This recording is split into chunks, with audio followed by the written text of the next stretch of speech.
안녕하십니까. 설 연휴 기간 잘 보내셨습니까?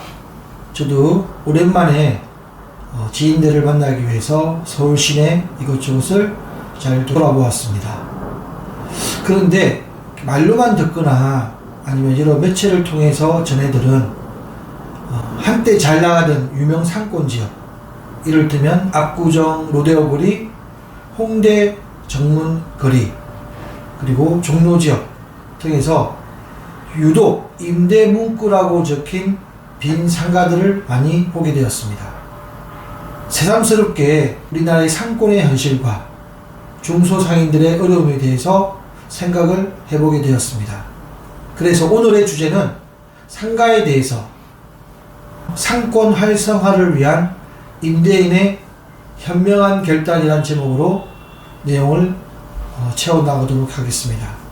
마침 아주경제에서도 관련된 기사가 나왔습니다. 사상 제약 공실률 코로나 때보다 얼어붙었다. 경기 침체의 대규모 폐업 영향, 이런 제목으로 기사가 나왔는데요. 한동안 공실률이 개선되어 가다가 최근 들어서 코로나 상황보다 더 흔들린다. 부동산원에 따르면 지난해 4분기 전국 소규모 상가 공실률이 7.3%로 코로나가 절정이던 2020년 4분기 7.1%를 웃돌고 있다고 합니다. 아마 분기별 상가 공실률이 가장 높은 수치로 나오는데요. 주로 공실률 상하는 과는 높은 임대료 부담으로 뽑히고 있지만 지난해 4분기 그 실적을 보면 임대 가격 지수를 살펴보면 다른 양상이 보이고 있지 않나는 해석을 하게 됩니다. 솔직히 얼마 전까지만 해도 우리 사회에서는 상가만 소유해도 부러움의 대상이었던 시절이 있습니다. 매달 들어오는 임대 수익은 월급과는 비교할 수도 없고 시간만 흐르면 자연이 증가하는 상가 부동산 가치, 자산 증대 효과까지 고려한다면 상가를 소유하는 사람들은 부러움의 대상이 아닐 수 없습니다. 지금도 여전히 상당수의 상가주들은 부러움의 존재 그 자체가 아닐 수 없습니다. 상가주보다 좀 더 하이 클래스, 상위 집단을 우리는 건물주라고 얘기하고 있습니다.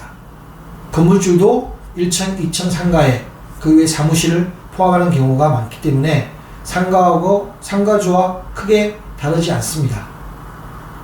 따라서 유명 연예인이나 성공한 프로야구, 프로 선수들이 투자 사례까지 더해지면서 아직도 여전히 많은 사람들에게 자신도 상가주나 건물주를 꿈꾸는 사람들이 많습니다. 이처럼 주택이 아닌 사람이 거주하지 않는 비주거 시장인 상업용 부동산의 대표적인 상품으로 우리는 상가를 생각하고 있습니다.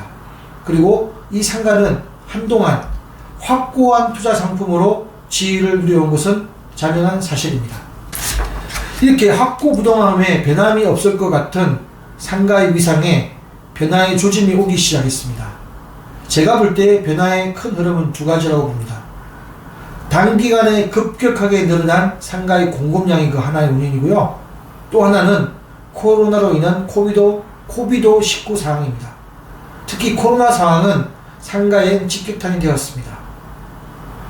코로나로 사람들이 집합적으로 모이는 것이 법에 엄격히 제한되자 당연히 상가를 방문하는 사람들은 줄어들 수밖에 없고, 이러한 상가를 이용하는 문화는 변화가 불가피해졌습니다. 매출은 당연히 감소할 수밖에 없겠죠.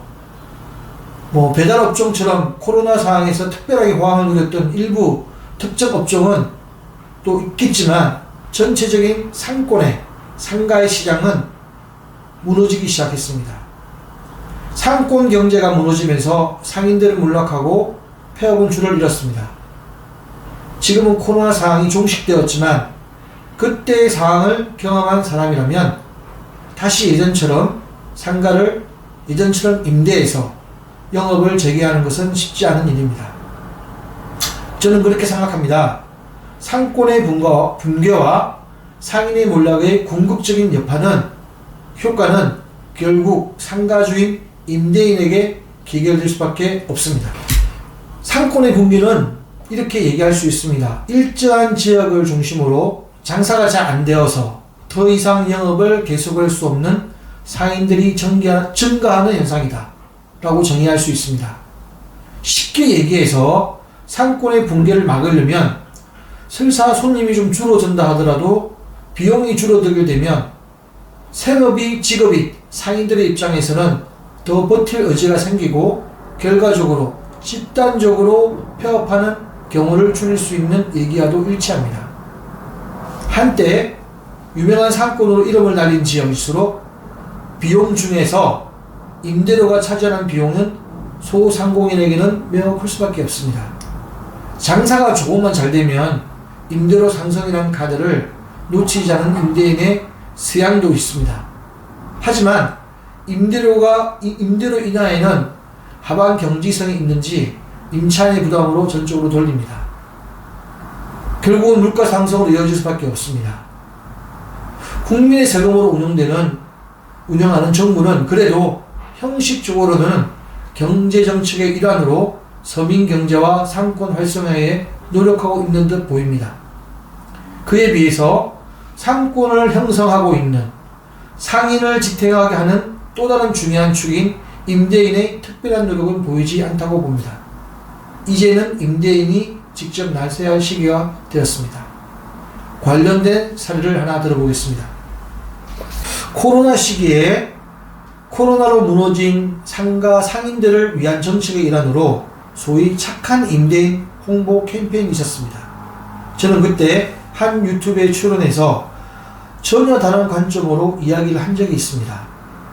코로나는 전염병입니다. 국가적 재난입니다.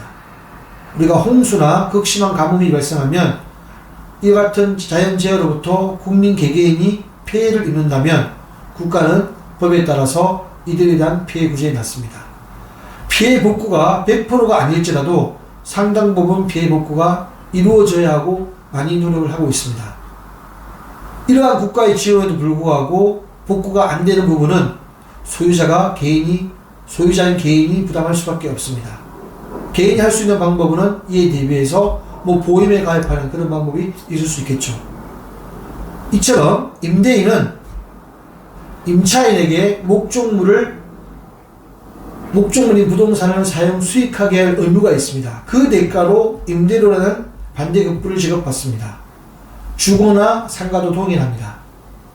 그 대가로 임차인은 임대료를 지불합니다. 만약에 홍수와 같은 자연재해로 어떠한 목적물이 멸실한다면 임대인은 국가에게 피해 보상을 요청할 수 있습니다. 동시에 임대인의 임차료 지급 의무도 소멸하는 것이 맞습니다. 설사 계약 기간이 있더라도 임차인은 목적물이 사용이 불가능하기 때문에 더 이상 임대인에게 임대료를 지급하는 것이 합당하지 않습니다. 코로나도 전염병으로 자연재해입니다. 국가의 방역 의무에 따라서 임대 목적물인 상가를 평소 대비 100% 사용할 수 없게 된 상황에서 그 사용 부분은 누가 책임을 져야 되겠습니까? 전염병 대처 방법으로 국가의 집합명령으로 임차인의 목적물, 상가의 100% 사용이 불가능해졌다면 감소되는 부분만큼은 임대인이 목적물 제공 의무가 줄어들고 그 줄어드는 만큼 소상공인 입장에서는 임대료 감액은 당연히 이루어져야 합니다. 이로 인해 줄어드는 임대인의 임대료 수입은 임대인이 국가에게 피해 보상을 요청할 수 있는 상황입니다. 저희 신박한 주장이었습니다. 만약에 저희 주장처럼 그렇게 진행되었더라면 더 임차인보다 더 협상력이 강한 협상력을 더 갖춘 임대인 단체가 국가로부터 더 많은 정책을 얻었을 것입니다. 그리고 임차인에게 당시 지급했던 각종 정책들을 무책임한 포퓰리즘으로 다루는 논쟁도 발생하지 않았을 것입니다. 착한 임대인 캠페인을 벌이면서 이에 동참하는 임대인은 착한 임대인이라고 얘기하고 그렇지 못한 사람은 그냥 보통 사람으로 구분하였지만 저희 주장대로였다면 그 당시에 착한 임대인은 정상적으로 판단하는 사람으로 그렇지 않은 사람은 임차인의 혜택을 본 사람으로 평가가 달라질 수 있습니다. 한때 잘 나가던 상권의 변화로 전통 상권의 침체 현상은 앞으로 더 심해질 것 같습니다. 마냥 시간이 흐른다고 해서 자연 치유되지는 않을 것으로 저는 판단합니다. 재개발 등 도시 개발의 형식으로 상가가 거듭날 수는 있습니다. 그러면 상가의 자산 가치는 더 좋아질 수 있습니다. 하지만 월세와 같은 안정적인 기대 수익은 보장되기 어려울 것입니다. 부동산은 생물처럼 영원한 사망이라는 게 없습니다. 재건축을 통해 더 확대되어서 부활하는 구조입니다. 알찬 임대인의 협조 없이는 허우대만 멀쩡한 허수아비에 지나지 않습니다. 지난날 건물주 또는 상가주는 소유로 인해서 어려움에 봉착하기 쉬워질 수 있는 구조가 되었다는 것입니다.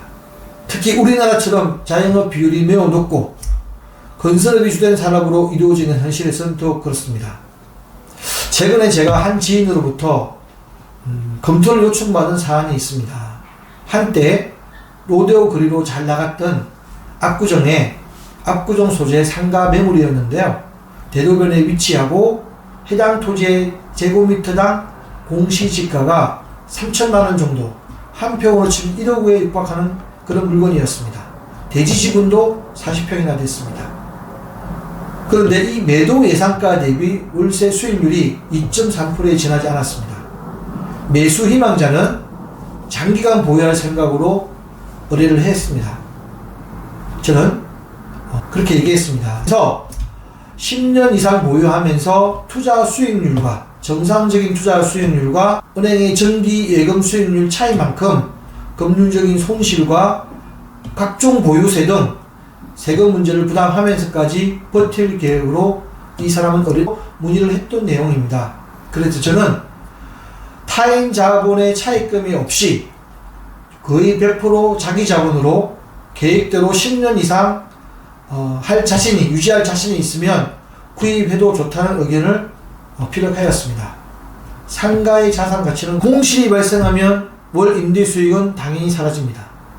오히려 건물 관리비를 역으로 임대인이 부담해야 되는 이중의 부담이 있습니다. 세금은 물론이고 각종 부담금도 발생할 수 있습니다. 수익형 부동산, 상가의 속성입니다. 옛날에도 그랬습니다. 하지만 점점 부담이 커지는 현상을 보이고 있습니다. 매년 물가가 상승하는 것이 일반적인 추세에서 토지 가격은 당연히 건물의 감가상각의 하락보다 더 가파르게 상승하고 있어 입지가 좋고 상권이 발달한 지역이라고 알려진 곳일수록 공실 부담과 관계없이 세금 부담 과세 표준은 많아질 수밖에 없습니다. 직관적으로 상가와 건물은 소유자가 노인계층이거나 법인의 형태가 많습니다. 특히 노인층의 경우에는 요즘 핫 이슈가 되고 있는 건강보험료 부담액도 고려해 봐야 됩니다.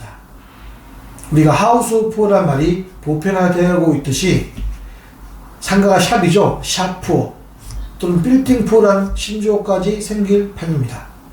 저는 그렇게 생각하고 있습니다. 우리나라 사람들은 경쟁에서 이기는 문화에 많이 익숙해 있습니다. 그래서 자신을 잘 포장해서 무시당하지 않고 자신을 돋보이게 해서 부러움을 받기 위해서라도 좋은 것만 보여주려고 하는 경우가 매우 많을 것 같습니다. 그럼에도 불구하고 아주 가까운 지인에게는 자신의 속사정을 털어놓는 경우가 많습니다. 속사정을 임차인이 들어본다면 오히려 안타까운 내용도 있을 수 있습니다. 부동산 가치 수준의 전반적으로 상승하고 고물가의 시대와 조세행정이 발달하면서 옛날에 있었던 틈은 점점 사라지고 있습니다. 이전에 아름다웠던 시절의 상가주의 역할은 막을 내려야 할 것 같습니다. 오히려 과감한 임대료 인하와 함께 임차인과 공생하는 상가 임대차 문화를 개척하는 것이 시대의 흐름이 아닌가 생각됩니다. 내가 내 노동력을 제공하는 회사에서 제일 중요한 사람은 누구입니까? 월급 주는 사람입니다. 내가 내 건물을 제공하는 내 상가에서 제일 중요한 사람은 임대를 주는 임차인입니다. 아주 간단한 이 사실 하나를 떠올리면서 청룡의 한 해를 잘 보내시길 바랍니다. 다음 시간에 뵙겠습니다.